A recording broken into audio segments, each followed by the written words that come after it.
2021 год объявлен годом науки и технологий. Поэтому, находясь во Владивостоке, мы не могли не посетить один из крупнейших ведущих научно-образовательных центров нашей страны.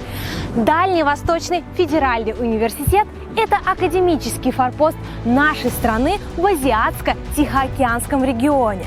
Территория кампуса настолько велика, что она равна 132 гектарам. На этом поистине огромном острове знаний расположены многочисленные библиотеки, научные центры и лаборатории. И некоторые из них мы сегодня с вами посетим. Кроме того, кампус Дальневосточного федерального университета уже более 5 лет принимает у себя Восточный экономический форум, который по традиции пройдет в сентябре этого года.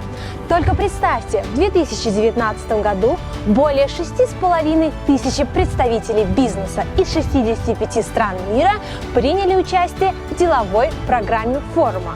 Кстати, последний форум прошел под девизом «Дальний Восток. Горизонты развития». А в дни проведения форума эта набережная становится уникальной выставочной площадкой. Под девизом «Улицы Дальнего Востока» регионы России представляют здесь свой экономический и инвестиционный потенциал.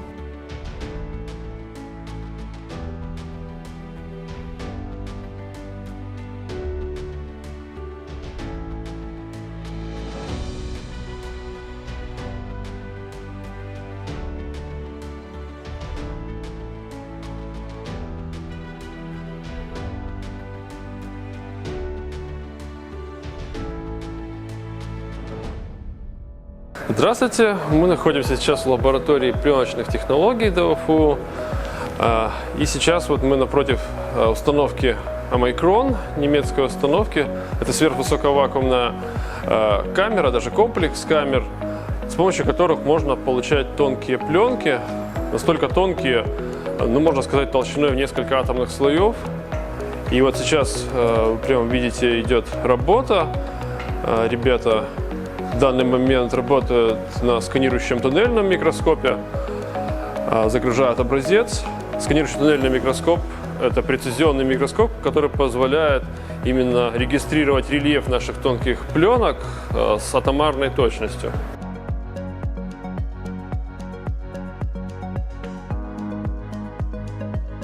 Постоянные магниты неодим, железо, кобальт, бор, они являются самыми такими мощными магнитами, да, и для того, чтобы улучшить их свойства, для того, чтобы сделать их еще мощнее, еще лучше в магнитном плане, вот мы как раз исследуем новый сплав, уже не неодим железо бор, а неодим железо кобальт бор, который в потенциале может позволить получить более мощные магниты и магниты с более лучшими характеристиками.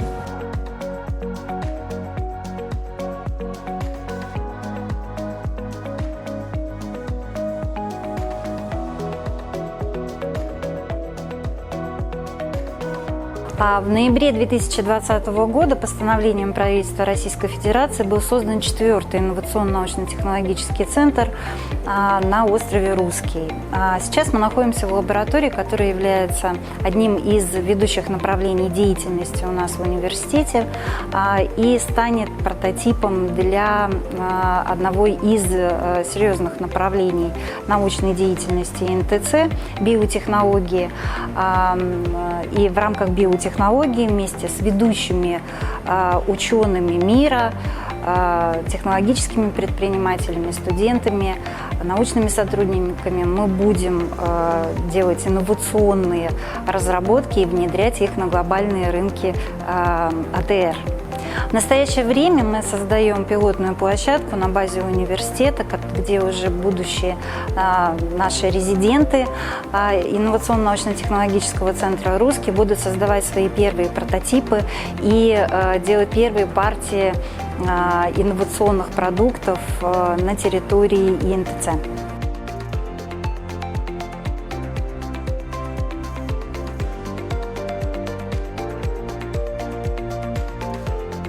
На Дальнем Востоке проживает большое количество талантливых людей, особенно детей.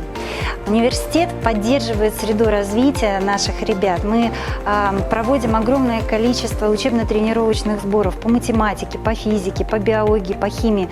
Мы учим и готовим ребят к участию в олимпиадах всероссийского масштаба. Кроме того, мы проводим различные олимпиады, командные, инженерные, которые тоже дают дополнительную возможность ребят участвовать в приемной кампании в ведущих вузах не только Российской Федерации, но и, конечно, в наш университет. Один из флагманских проектов в университете – это Тихоокеанская проектная школа, где ребята, школьники совместно с компаниями региона присутствия делают совместные проекты, и индустриальные партнеры дают реальные задачи для реализации этих проектов. И тогда наши школьники вместе с преподавателями университета, с представителями компаниями делают интереснейшие реальные проекты, которые потом реализуются на предприятиях Дальнего Востока.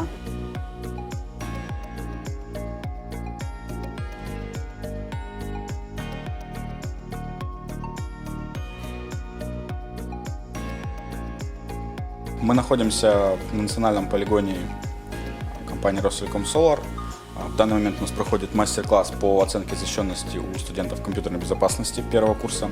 Данный киберполигон готов к открытию уже на 90%. Как вы можете видеть, оборудование завезено. И сейчас мы уже проводим киберучения, кибертренировки, мастер-классы на нем для студентов ДВФУ.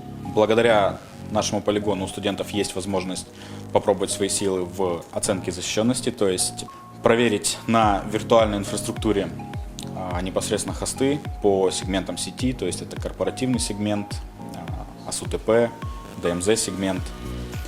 Также провести анализ защищенности в сегментах, узнать, какие компьютеры содержат какие уязвимости, и даже их проэксплуатировать, дабы в некотором роде обезопасить студентов.